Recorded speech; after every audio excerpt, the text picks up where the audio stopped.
I want to be like Mike. That's Michael Jordan. However, and it's just basketball. At the end of the day, it's just basketball. Like and subscribe. Like and subscribe. Like and subscribe on the way in the door, my people. I hope you all are having a truly fantastic day today. Today we are talking about former NBA player, the great Ron Harper, and him giving his take on the modern NBA. And like I said in previous videos, it's good to see so many more players coming out and actually giving their unfiltered opinion on the modern trash game that they are still calling the NBA, that they actually need to rename the game at this point, I believe. But anyway, without further ado, let's get into this clip. What is? Do you enjoy today's game, and what are your thoughts on the way the NBA has evolved? No, I don't enjoy today's game. I really tell people this, and they tell us that us old guys hate on what today's ball game is. If you can really understand what the game is, if you take 100 shots and you shoot 63s and you make 20, that's a very low percentage.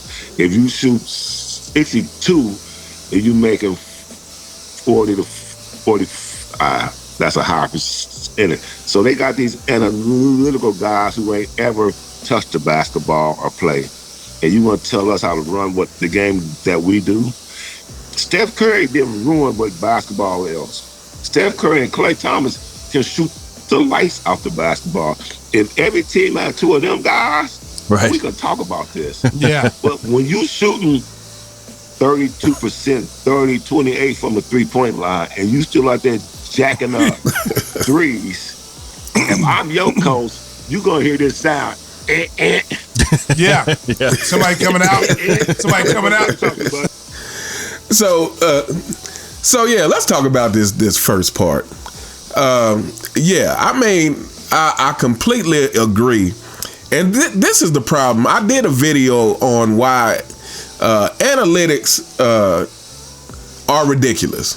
Analytics are completely ridiculous to me because, like I said, they don't really consider you can't use numbers to replace instincts for the game.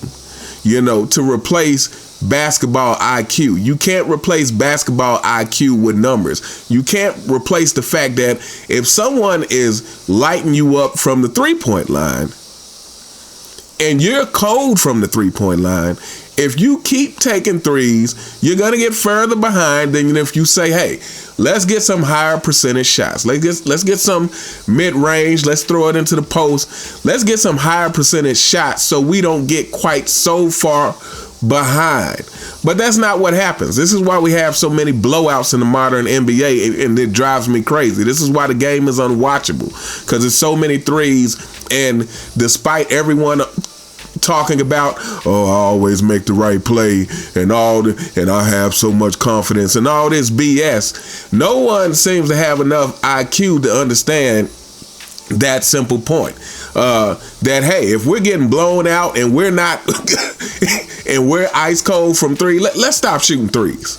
But this is not what they do in the modern NBA. They try to match 3 for 3, and it's like live by the sword, die by the sword. Live by the 3, die by the 3. It's like we're not going to give ourselves an opportunity to stay close so that we can make a comeback later in the game. We're just going to keep shooting ice cold from 3 and hope that maybe we heat up and can catch up with this other team that's on fire.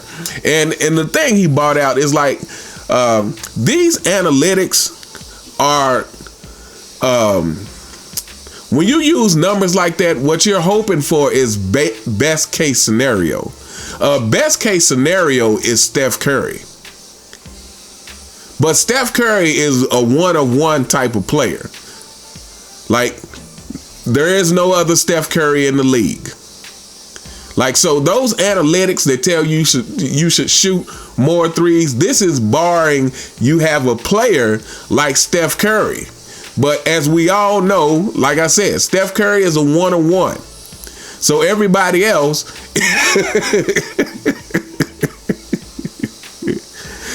everybody else is just hoping and wishing.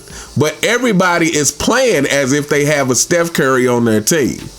And yeah, this is completely ridiculous. This makes for some very unwatchable basketball. But anyway, let's continue. Somebody coming out? Somebody coming out? Let me talk to you, buddy. Let me talk to you, buddy. As MJ say, you're playing hard, but you damn, you hurt me. Yeah, you're playing hard, but you're hurting us. You're hurting us. I need you to give me some 2-pointers. I need you to give me some I need you to play some defense, give me some 2-pointers. I don't need you going 3 for 12. Now, if you're going to make 8 for 12, shoot them. Well, we're talking about you making 4 for 18. The Boston Celtics shot 61 threes in the first game. That's like me and you going to play horse. It's ridiculous. Ridiculous. We're going to see how many threes we're going to shoot and make. If you shoot 61 threes, God damn it, you better make half of them. Yeah. Yeah. I mean, I don't know. But they ended up with like 28 or something. Yeah. The Celtics? Yeah, they tied the record. They tied the record of makes. But I'm just saying, like, I'm not the smartest guy in the world, but today's game, and everybody run the same offense. Yep. John kick, base, John kick. You get right in front of the rim. Yeah, you throw it to the 3-point line. Yeah. Yeah. Or a 3-on-1 break right to the 3-point line. Oh, man. Hey, you got a 3-on-1 break and shoot a 3, you better go in the hole. Yeah. You're going to hear that. now checking in. Get him. And yeah, of course. That's the other thing that Ron Harper brought up is the fact that everyone plays the same. I've brought this up many times on this video. Other content creators have brought this up. But yeah, like I said, the game just lacks originality in every sense of the word. You know, they talk about it being a copycat league, but the reality of it is right now in society, we are in a copycat society. Everything, anytime someone do anything successful, everyone is trying to mimic that. I mean, you can see that in movies. You can see that in the music that we listen to. That's why music is trash nowadays. And especially if we're talking about mainstream and what gets pushed. Like you really have to dig beneath the surface if you're gonna find some unique music. But it's a copycat. Everybody is trying to do the exact same thing, and this is no different in the NBA. It's like I said, back in the 90s, in the 80s and 90s, when I was watching basketball, it's like players had their unique thing. Like when you're talking about the Tim Hardaway crossover and the Allen Iverson crossover, these are two different crossovers. You're talking about the Penny Hardaway crossover or how Michael Jordan crossed over. Like these are all different crossovers. When you talk about player shots, it's like everybody had a uniqueness to them. And why is that? That's because everybody wasn't learning to shoot from the same playbook. You know, today you can get on YouTube and you can look up what's the perfect shot form to have, and this is what it looks like. All these players learn to shoot, dribble, and pass out of the same playbook. There's no new uniqueness, like they had to figure some things out on their own. That's what happens when you have to figure some things out on your own, is you develop some things unique to you instead of someone telling you this is exactly how you need to be shooting or exactly how you need to dribble. Again, all these players look alike, and it goes beyond the players. You know, as I was watching some of the early games this season, which, I mean, this season, last season, the last decade, one of the things is, like I said, that gets really annoying, and it's really all tied into the same thing, right? It's tied into this whole 3-point contest, and what Ron Harper was saying is like everything is drive and kick. You know, you on a fast break. That really drives me out of my mind when I see a player on a fast break and throw it out for a 3-pointer. But yeah, it's teams have no character either. like I said, when you watch games nowadays, it really doesn't look like two coaches and two teams strategizing against each other. It just looks like AAU ball, and we're just gonna chuck up threes and like they call it, a make or miss league. Those who make the most, but it's no strategy to try to combat anything. It's no teams trying to figure out each other's strategy, and it drives me crazy. So it's like every game looks the same. You know, you don't get a different feel like back in the day. If you would see the Bulls versus Pacers, you knew it was going to be a different type of game than seeing the Bulls versus the Jazz. You know, or if you saw the Knicks versus the Miami Heat, you knew it was going to be a different kind of game than if you saw the Knicks versus the Charlotte Hornets back in the day when Larry Johnson was playing. You know, it's like depending on what two teams were playing, you were going to have a different feel of the game. Some teams played faster pace. Some teams played slower pace. Some teams were mostly inside out. Some teams, and then the other thing is that it would vary depending on, like, you might be playing one way and a team figures you out, and then so at halftime you switch to a different style. But that's not the way the modern game is played. Again, is every player looks the same, like they learn to dribble and pass and shoot out of the same playbook, and every team looks the same. Like and why would they look any different when everything is the same? Is drive and kick. Anyway, let's continue. Yeah, listen, I don't mind, but better go in the hole, cause we can get a 2 points for sure.